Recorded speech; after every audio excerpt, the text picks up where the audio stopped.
सिंह ने एक बार फिर से कुछ तस्वीरें शेयर की है और लिखा है कि अपनी ही तस्वीर में चेहरा पुराना हो गया। वैसे कल कुछ तस्वीरों के सामने आने के बाद भाजपाइयों के मुंहों में दही जम गया था, लेकिन कुछ इसके बाद भी पास नहीं आए हैं। इसलिए इन तस्वीरों को देख लीजिए और अगर मन भर गया हो तो ठीक है, नहीं तो आगे भी तस्वीरों के सामने आने का सिलसिला जारी रहेगा। बता दें कि इन तस्वीरों के सामने आने के बाद डॉक्टर रमन सिंह का बयान भी सामने आया है और डॉक्टर रमन सिंह ने कहा कि कभी फोटो खिंचवा ली होगी, लेकिन फोटो जारी करने से क्या होगा, आप तो मामला डाइवर्ट करने की कोशिश में है और आईटी के रेट में जो सबूत मिले हैं उस पर आपने क्या कहा वो बताएं।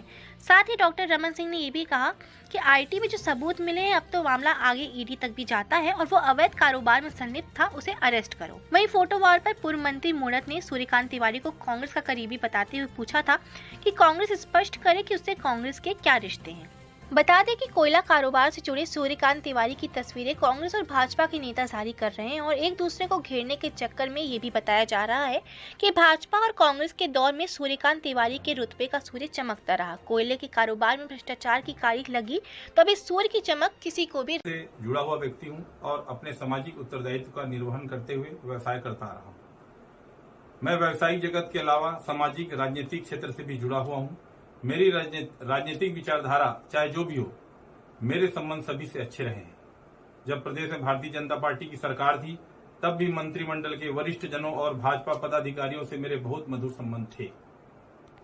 भाजपा के शासन के 15 वर्षों में भी मैं एक कारोबारी था और आज भी हूँ। हाल ही में 30 जून 2022 को हमारे यहाँ आयकर विभाग द्वारा सर्च और सर्वे ऑपरेशन किया गया, जिसे आमतौर पर मीडिया में आईटी रेड के नाम से पुकारा जाता है। आयकर विभाग की टीम हमारे यहाँ से अपना सर्च एवं सर्वे ऑपरेशन संपन्न करके चली गई।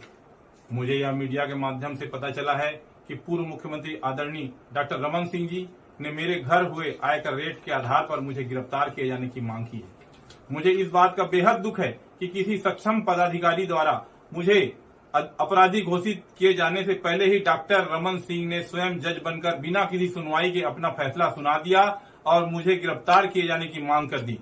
डॉक्टर रमन सिंह एक वरिष्ठ राजनेता हैं, 15 वर्षों तक प्रदेश के मुख्यमंत्री और उससे पूरे 2 साल तक केंद्रीय राज्य मंत्री रहे हैं। मुझे लगता है उन्हें यह अच्छी तरह से मालूम होगा कि आयकर की कार्रवाई होने मात्र से व्यक्ति अपराधी सिद्ध नहीं हो जाता। आज मेरे जो भी व्यावसायिक प्रतिष्ठान हैं और वे कोई आज से नहीं चल रहे हैं। मैं 2002 से कोल व्यवसाय में काम कर रहा हूं और ये बात डॉक्टर रमन सिंह जी एवं सभी लोग अच्छे से जानते हैं। मेरे घर पर आयकर द्वारा जो सर्च एवं सर्वे किया गया उसमें अगर कोई भी संपत्ति प्रश्नाधीन होती है या कहीं टैक्स संबंधी कोई बात आती है तो उसे निराकरण की एक निर्धारित व्यवस्था है। यदि हमारे प्रतिष्ठानों पर कोई टैक्स दायित्व निकलेगा तो उसे हम चुका देंगे।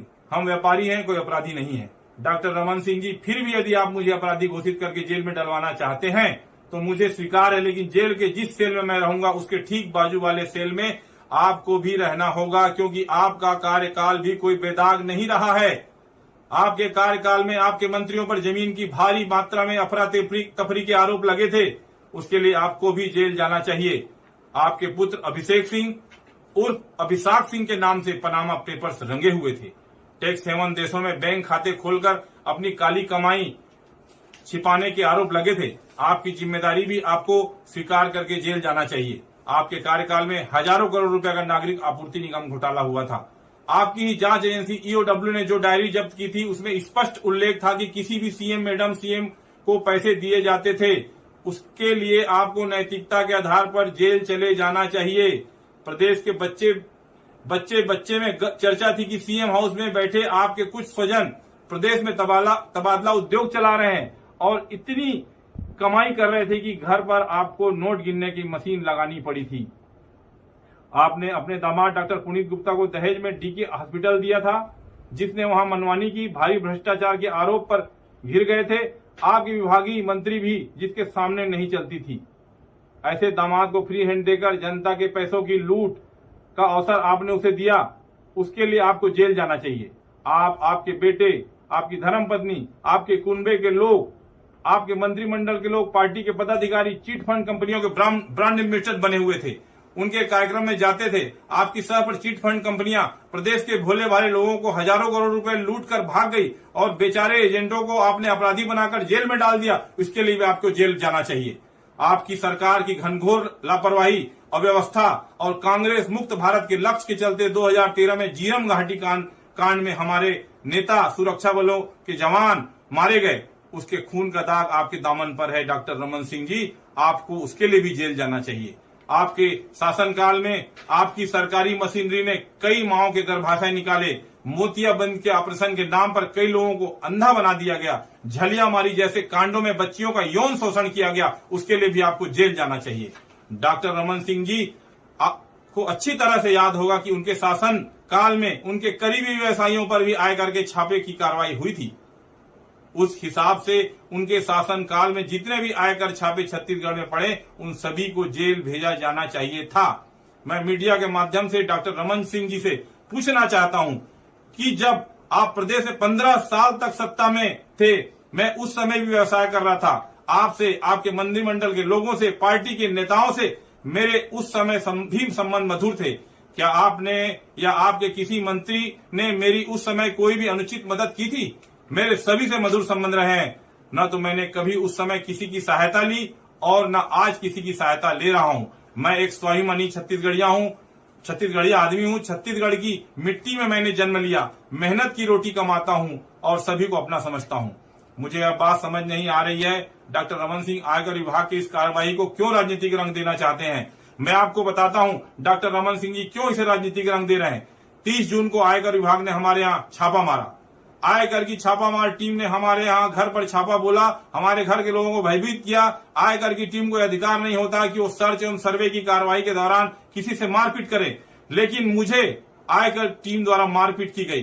3 दिन तक मुझे सोने नहीं दिया गया, मुझे बहुत प्रकार से मेंटली और फिजिकली टॉर्चर किया गया।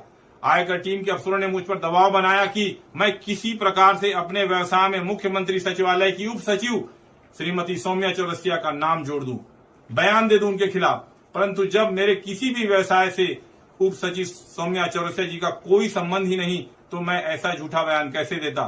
श्रीमती सौम्या चौरसिया से मेरे पारिवारिक संबंध है, उनके घर के सभी लोग मुझे जानते पहचानते हैं, उनसे मेरी बीच बीच में टेलीफोनिक बात भी होती है। मैं जब कभी जनता के काम करवाने के लिए मुख्यमंत्री कार्यालय जाता हूं, तो कई बार मेरी उनसे भेंट और मुलाकात होती है।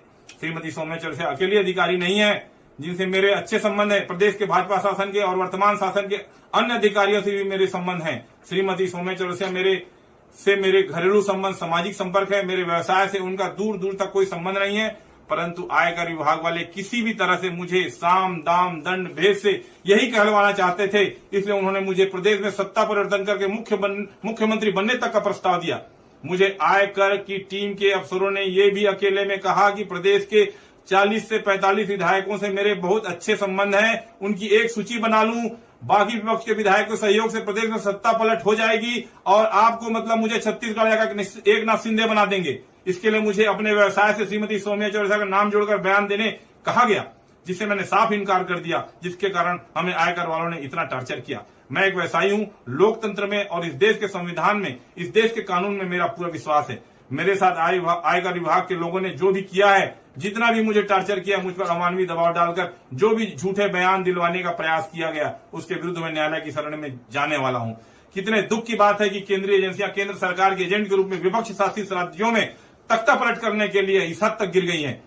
इसीलिए आज देश में धारणा बन गई है कि केंद्रीय एजेंसियां विपक्ष का दमन करने का हथियार बन गई है। केंद्रीय एजेंसी कार्रवाई करती है, डॉक्टर रमन सिंह या धर्म कौशिक जैसे बड़े लोग उसे राजनीतिक रंग देकर उसका लाभ उठाने का प्रयास करते हैं, जो कि उचित नहीं है। यदि किसी प्रकार के नियम कायदों को लेकर कोई चूक हुई है तो उसे सुधारा जा सकता है, उसके लिए एक राजनीतिक तमाशा खड़ा करने की कोई आवश्यकता नहीं है। यदि व्यापारी होना, कारोबार करना गुनाह है, यदि जीवन में उन्नति करना अपराध है, यदि नियम कायदों की चूक हो जाना अपराध है, तो मैं बेशक अपराधी हूं और मुझसे वैसा ही बर्ताव किया जाए जैसे एक अपराधी से किया जाता है, मुझे कोई आपत्ति नहीं है।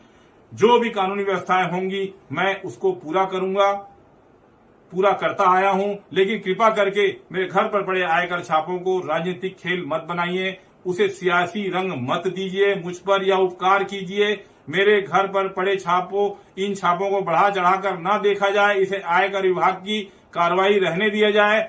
इसकी मनचाही व्याख्या मत कीजिए, मनचाहे अर्थ मत निकालिए।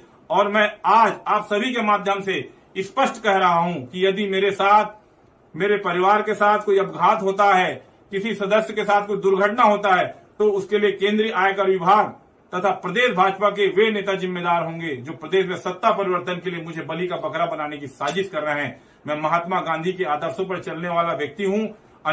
मैं अन्याय के खिलाफ आखिरी सांस तक लड़ूंगा। मैं झूठ के खिलाफ अपने आखिरी दम तक संघर्ष करता रहूंगा। धन्यवाद। जय हिंद, जय छत्तीसगढ़, जय भारत।